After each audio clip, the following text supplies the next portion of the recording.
Les adorations du corps sont extrêmement importantes, certes. Et ça aussi, il faut insister là-dessus. Lorsque nous avons dit, ce sont les actes du cœur qui permettent de connaître la félicité, ça ne veut pas dire qu'on puisse se passer des actes du corps. Ça ne veut pas dire qu'on puisse se passer des actes produits avec les membres du corps. Ça, c'est une compréhension erronée.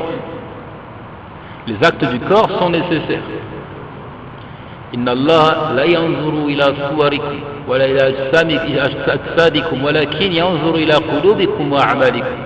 Huna atafa al-a'mal ala al-qulub mimma yadullu ala anna al-maqsud bil a'mal al-a'mal al-badaniyya wa laysat al-qalbiyya. Dans le récit, Allah n'observe pas vos apparences physiques, vos enveloppes charnelles, mais il observe plutôt vos cœurs et vos actions. Vos cœurs et vos actions. Et le fait qu'il ait annexé les actions ici à la mention du cœur, ça prouve qu'il fait allusion aux actes produits avec les membres du corps. C'est donc une nécessité de vrai. N'empêche que les œuvres produites avec le cœur sont plus importantes encore. Donc cinquièmement ici, les adorations du cœur sont plus belles, plus agréables, etc. Il dit, les adorations du corps sont certes importantes, comme nous l'avons dit. Cela n'empêche pas que les adorations du cœur soient plus belles, plus douces à l'instant de les accomplir, et aussi dans leurs effets et leurs répercussions. Cela fut ressenti par les individus au cœur saint. Ceux qui ont réussi à établir le lien fort, insolite avec Allah subhanahu wa ta'ala. Ils ressentent ces choses, ils ressentent du plaisir à produire des adorations et plus encore les adorations du cœur. Certains anciens de dire, pauvres d'eux, gens du bas monde, adeptes du matériel, ils s'en sont sortis et n'ont pas goûté au meilleur de ce qu'il contient. Pauvres d'eux, gens du bas monde, c'est-à-dire ceux qui penchent pour le matérialisme, ceux qui cherchent à assouvir tous leurs désirs ici-bas, ils en sont sortis sans même goûter au meilleur de ce qu'il contient. Ils dirent, et qu'est-ce donc que le meilleur de ce qu'il contient? Il dit, l'amour d'Allah, de lui tenir une intime compagnie, de souhaiter le rencontrer, de se tourner vers lui et de se détourner de tout ce qui est en dehors de lui. والعبادات القلبية تجمل عبادات الجوارح فالفرق عظيم بين صلاة بقلب حاضر وصلاة بقلب غافل لاهٍ وبين صيام بإخلاص وإقبال واحتساب وبين صيام خال من ذلك كله وبين حج يتضرع الحج فيه وانكسار وحج بشموخ واستكبار وهكذا. Les œuvres du cœur embellissent celles du corps. Et ici, il fait un constat. La différence est grande entre une prière faite avec présence d'esprit, avec un cœur éveillé, avec une pleine concentration, et entre une prière faite avec un cœur distrait et absent. En apparence, c'est la même chose. Mais au niveau de ce que l'individu ressent de plaisir, alors c'est tout à fait différent. Une nette différence est constatée entre un jeûne accompli avec une intention sincère de satisfaire Allah, avec enthousiasme, dévotion, espoir de trouver la récompense, et entre un jeûne vide de tout cela, qui se résume donc à la douleur causée par la faim et la soif. Une différence existe entre un pèlerinage mené avec humilité et soumission et un autre accompli avec tapage et orgueil, et ainsi de suite. On ne va pas dresser une liste exhaustive. Donc l'idée est claire que ces actes produits avec le cœur embellissent les actes du corps et les rendent agréables. العبادات القلبية أعظم من عبادات الجوارح أجرا وأثرا. Sixièmement, les œuvres du cœur ont une rétribution et un effet plus grand que celles du corps. Les œuvres du cœur ont une rétribution et un effet plus grand que celles du corps. قد كان السلف رحمهم الله يفضلون عبادات القلوب على الإكثار من عبادات الجوارح، وهذه بعض أقوالهم في عبادات التفكر في أمر الله تعالى، وهي عبادة قلبية شريفة. قال أبو الدرداء رحمه الله ورضي الله عنه: تفكر ساعة خير من قيام ليلة، تفكر الساعة خير من قيام ليلة. وقيل لأم الدرداء: أي عبادة أبي الدرداء كانت أكثر؟ أي عبادة أبي الدرداء كانت أكثر؟ قالت: التفكر والاعتبار. Les anciens vertueux, qu'Allah leur soit clément, préféraient l'adoration des cœurs à une multiplication d'œuvres produites avec le corps.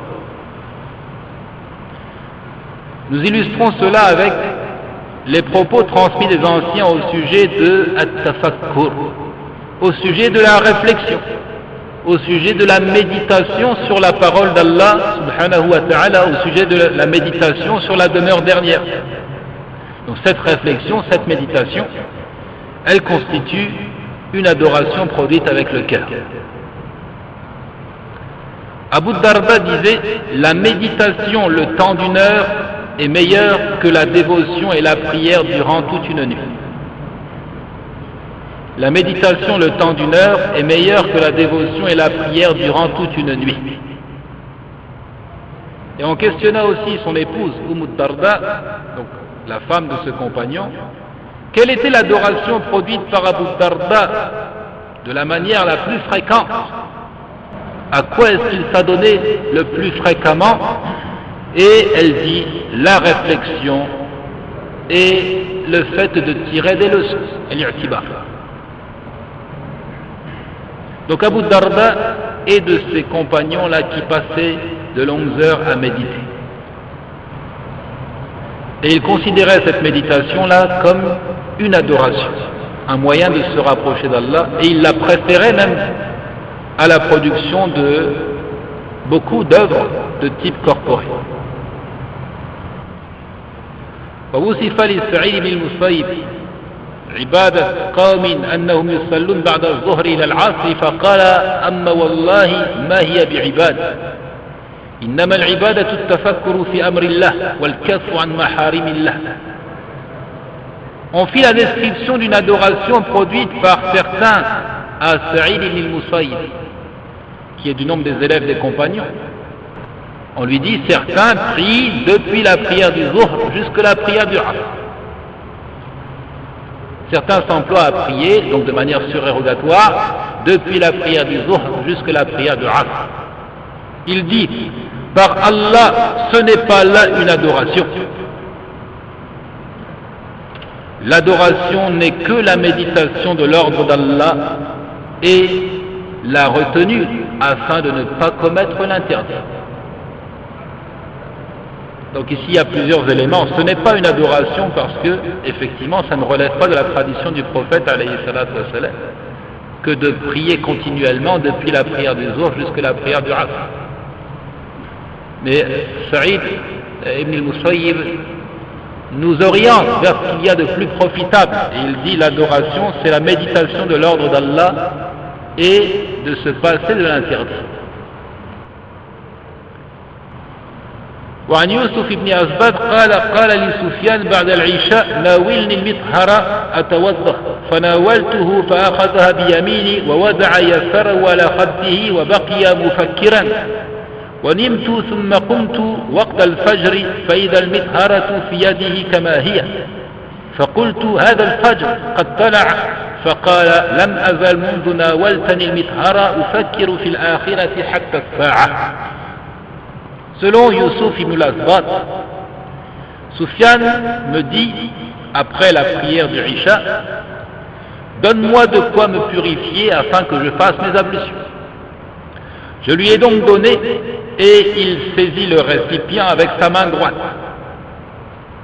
Il posa sa main gauche sur sa joue et il se mit à penser. Je me suis alors endormi et je ne me suis levé qu'à l'instant de la prière de l'aube. Et voilà que le récipient était dans sa main droite, tel qu'il était. Je dis: Voici que l'aube est apparue. Il dit, depuis que tu m'as donné de quoi me purifier, je n'ai cessé de réfléchir à l'au-delà jusqu'à cet instant. Donc il a passé cette nuit à méditer, à réfléchir sur l'akhira, sur l'au-delà. Les œuvres du cœur ont, dit-il, une rétribution et un effet plus grand que celle du corps. والعبادات القلبية أساس تحصيل الإحسان وهو أعظم مرتبة في الدين ومبتغى العالمين وجهاد الصالحين وذلك لأن الإحسان بني على المراقبة والمراقبة عبادة قلبية حرفة أو صرفة وقد عرف النبي صلى الله عليه وسلم الإحسان بقول أن تعبد الله كأنك تراه فإن لم تكن تراه فإنه يراك. Les actes du cœur sont les ingrédients nécessaires pour parvenir à l'ihsan, à la perfection. Cette perfection qui est considérée comme le plus haut degré de la religion, après l'islam et après l'iman, vient donc en troisième position à l'ihsan. C'est l'objectif pour lequel les croyants s'agitent. Sa concrétisation est le combat des hommes de vertu.